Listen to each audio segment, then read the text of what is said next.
Good morning to all of you. I am ArulJothi, working as Assistant Professor in the Department of Computer Science, Fatima College. Today we are going to discuss about cryptography and network security, and mainly about email security. What is cryptography? Sending some readable message by converting them into an unreadable format so that the intruders cannot see the informations. So out of this, we have different security measures are there. One such security is email security. For this, we have several standards. Out of this, we are going to discuss about one standard, that is open source, that is PGP, pretty good privacy. It is an open source, freely available via the internet. So it can be used by any organization or any persons without any charge except network charge. So PGP, that is pretty good privacy, provides a confidentiality and authentication service for electronic mail and file storage application. It is developed by Phil Zimmermann. He selected several best available cryptographic algorithms such as SHA, 3DS, RSA, Diffie-Hellman, etc. So it is freely available, mostly all its package and its documentations. So we need not put into agreement with the company to provide a fully compatible version. It is freely available, so it can be used by any one of them. So it is freely available. Second point is it is based on several secured algorithms, and it can be used for commercial purposes, and it is not under control of any government or any organization. It is an internet standard. The four important concepts that we use in PGP is confidentiality, authentication, compression, and email compatibility. For authentication, we use digital signatures. For digital signature, a hash code of the message is created with the help of this SHA algorithm, but the message digest is encrypted using either with the DSS or RSA. And in confidentiality, we use encryption. For that encryption, we use different algorithms. For encrypting the message, we use three different algorithms, either CAST, 128 or IDA or 3DS. And for this session key encryption, we use this Diffie-Hellman or RSA algorithm. It is a public key algorithms. And next, for compression, we use zip compression. And for email compatibility, that is to make the encrypted text in a readable format, we use radix 64 conversion.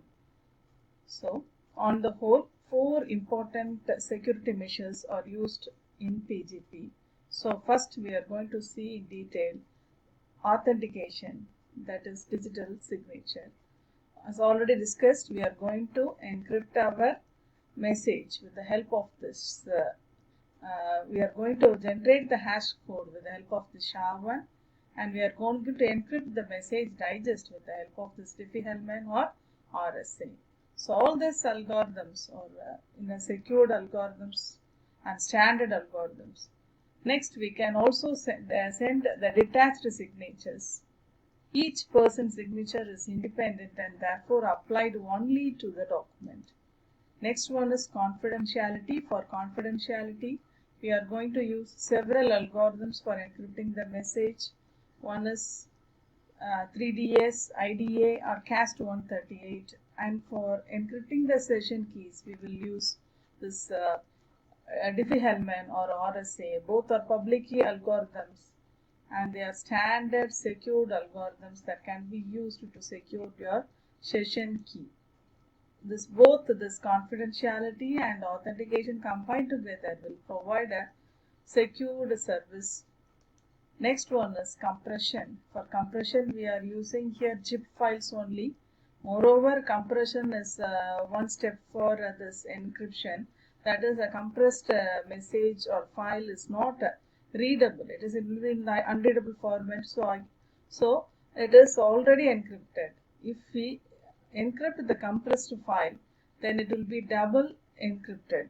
So we have to perform here confidentiality after compression, then it will be more secured. For compression here we use zip algorithms. Next, compatibility, that is email compatibility. We have to make the message readable within a 64 ASCII text format with the help of this radix 64 conversion. Here, to accommodate this restriction, this PGP provides the service of converting this raw 8-bit binary to a readable ASCII character. Each group of 3 octets of binary data is mapped into 4 ASCII characters. Here we can see an example. This is the ASCII format for this input message, and after encryption it is changed into several bits which is not readable.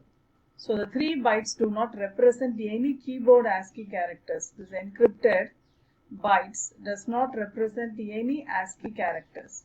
So this is not readable. So to make it readable, we have to use radix 64 conversion. So for example, the binary input is split into blocks of 24 bits, 3 bytes. Each 24 block is then split into 4 bits, 6 bits. So we have 4 blocks, and each 6-bit set will have a value between 0 to 2 power 6 minus 1. That is within 63, which is readable. So here in this table we give some examples of set of 64 character encodings. So today we have discussed an important concept in email security, one standard, that is PGP, pretty good privacy. In this, 4 basic operations are performed. One is authentication, confidentiality, compression, and email compatibility. So as already discussed, we have to perform encryption after compression to maintain double security. So thank you, students. If you have any doubts, you are free to ask me. Thank you.